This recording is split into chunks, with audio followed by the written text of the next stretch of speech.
Sekarang modul 6 yaitu pusat pertanggungjawaban dan evaluasi kinerja. Oke. Struktur organisasi perusahaan ada sentralisasi, terpusat, ada juga desentralisasi atau menyebar. Kenapa? Kalau menyebar karena penggunaan data lokal dan kecepatan mengambil keputusan. Kalau yang misalnya di cabang-cabang itu juga diperbolehkan mengambil keputusan sendiri, kan nggak usah nunggu laporan ke pusat dulu, kan berarti lebih cepat. Terus fokus kerja manajemen pusat. Yang pusat manajemen maksudnya. Itu salah ketik. Oh iya Bu, tenang Bu. Saya kan belajar. Kan ngantuk. Iya Bu, tenang aja, saya juga biasa gitu. Banyak typonya. Jadi fokus manajemen pusat Kita Bu maksudnya nggak fokus kesalahannya sedikit, tapi fokus yang bener yang banyak. Bener gak Bu? Iya. Biar yang pusat ngurusin pusat aja. Iya, Bu. Gitu. Jadi lebih fokus kinerja mereka. Terus pelatihan untuk memotivasi manajer. Jadi manajer di cabang-cabang itu bisa memotivasi, saling apa ya? Ayo kita Mendukung ya. memotivasi itu kayak ayo kita lebih baik dari cabang satunya gitu. Pokoknya punya semangat. Terus meningkatkan kompetisi. Oh, ini yang kompetisi. Yang memotivasi juga gimana kita bisa lebih baik kayak gitu. Terus pusat pertanggungjawaban atau responsibility center adalah suatu segmen usaha di mana manajer bertanggung jawab terhadap satu set aktivitas tertentu. Akuntansi pertanggungjawaban, responsibility accounting, sistem yang mengukur hasil dari setiap pusat pertanggungjawaban sesuai dengan informasi yang dibutuhkan manajer. Membandingkan anggaran dan pelaksanaan. Jadi pertanggungjawaban itu berarti kalau sudah ada anggaran terus kan direalisasikan atau digunakan. Nah, pertanggungjawaban itu berarti kita mempertanggungjawabkan apa yang kita lakukan ini sesuai enggak sama yang dianggarkan. Apakah lebih banyak, apakah lebihnya sedikit, apakah kita malah membludak, maksudnya harusnya kita membeli.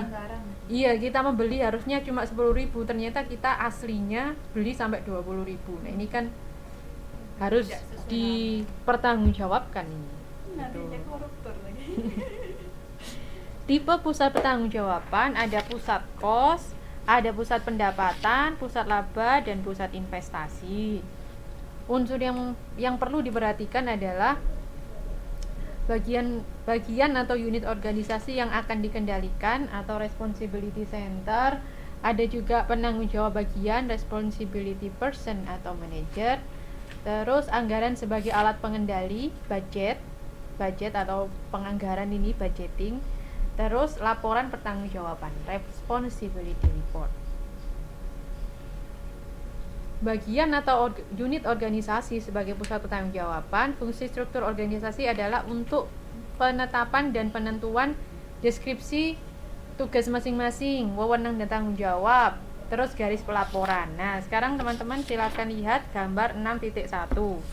Di situ kan ada struktur organisasi. Fungsinya apa sih? Kalau struktur organisasi itu fungsinya yang pertama deskripsi tugas, pembagian tugas. Jadi kamu di bagian departemen ini tugasmu ini. Yang departemen ini tugasnya ini. Terus deskripsi wewenang dan tanggung jawab masing-masing. Kalau di departemen ini kamu harus melakukan ini dan bertanggung jawab kepada siapa? Kan ada garis ke atas. Nah, ini juga selain tugas-tugas, mereka juga wewenang dan tanggung jawabnya apa. Terus yang C, garis pelaporan, kamu bertanggung jawab kepada siapa. Kalau yang di atas, kamu membawahi siapa, bawahanmu siapa, yang kalian atur atau yang kalian urus itu siapa aja, kayak gitu. Ini makanya ada garis-garisnya juga. Garis yang ke atas ini berarti tanggung jawab pada yang atas. Maka misalnya presiden direktur, dia semua yang ada di bawah presiden direktur lapor ke presiden direktur. Tapi misalnya departemen pemeliharaan, departemen pengawasan, mereka cuma laporan ke direktur produksi, mereka nggak laporan ke direktur keuangan, karena garisnya cuma ke itu toh, gitu ya. Itu mengenai struktur organisasi. Terus ada manajer pusat pertanggungjawaban. Ini orang yang bertanggung jawab atau orang yang mempertanggungjawabkan kos atau pendapatan dalam suatu organisasi. Anggaran adalah pernyataan mengenai estimasi kinerja yang akan dicapai. Faktor yang perlu diperhatikan adalah partisipasi dalam penyusunan anggaran, tingkat kesulitan anggaran, dan keterlibatan manajemen senior. Sekarang laporan pertanggungjawaban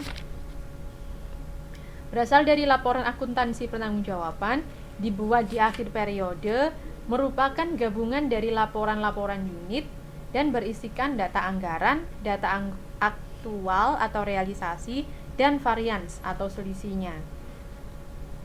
Ini nanti bisa menguntungkan atau favorable atau tidak menguntungkan unfavorable. Nah, contohnya, langsung ke tahap-tahap saja. Tahap-tahap dalam melakukan laporan pertanggungjawaban. Yang pertama, pembuatan laporan setiap bagian yang ada di bawah departemen. Yang kedua, kepala departemen menggabungkan laporan-laporan dari bagian-bagian.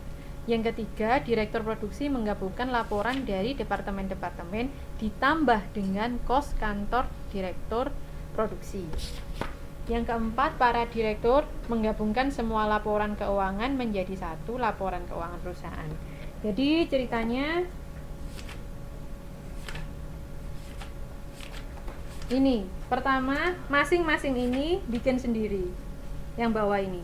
Tahap 1, setiap bagian yang ada di bawah departemen bikin laporan sendiri-sendiri. 1, 2, 3. Setelah itu laporan dari masing-masing ini dibawa ke sini, dilaporkan ke sini, ke contohnya departemen operasi, digabungkan. Tahap 2 ya, kepala departemen menggunakan laporan dari bagian-bagian. Terus tahap 3, direktur produksi menggabungkan laporan ditambah dengan punyanya sendiri. Jadi ini menggabung, taruh sini. Terus ini digabung, ditaruh sini, ditambah dengan kos dia sendiri. Dia kan punya biaya-biaya yang dikeluarin. Nah, itu ditambah itu. Tahap 4, direktur menggabungkan semuanya. Direktur menggabungkan 1, 2, 3, 4 ini, 5. Di sini menjadi laporan keuangan perusahaan secara keseluruhan. Tuh. Ini soal latihan halaman 615. Ini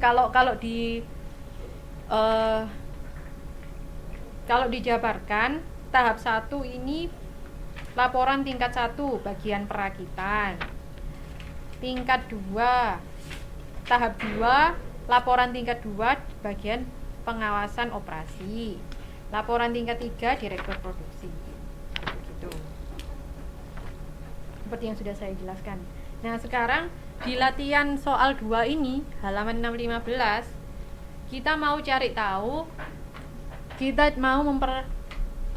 cari tahu pertanggungjawabannya seorang akuntan di dalam suatu perusahaan. Kan ceritanya ini, penyelia dari departemen perakitan mendapat laporan dari departemen sebagai berikut. Ini adalah laporan keuangannya. Kalau dilihat-lihat semuanya kan UF. UF itu artinya unfavorable atau tidak menguntungkan. Terus melihat laporan itu, dia bertanya pada pegawai dari departemen controller, "Maaf Pak, apakah laporan bulan November ini betul? Saya tidak yakin bahwa pekerjaan saya sejauh ini menyimpang dari anggaran." Jadi ada pengawas yang mendapat laporan ini, terus yang bikin terus tidak yakinnya, yang membuat atau yang melakukan ini siapa ini? siapa penyelia? Dia bertanya ke pegawai dari departemen controller. Jadi Departemen perakitannya itu tanya pegawai departemen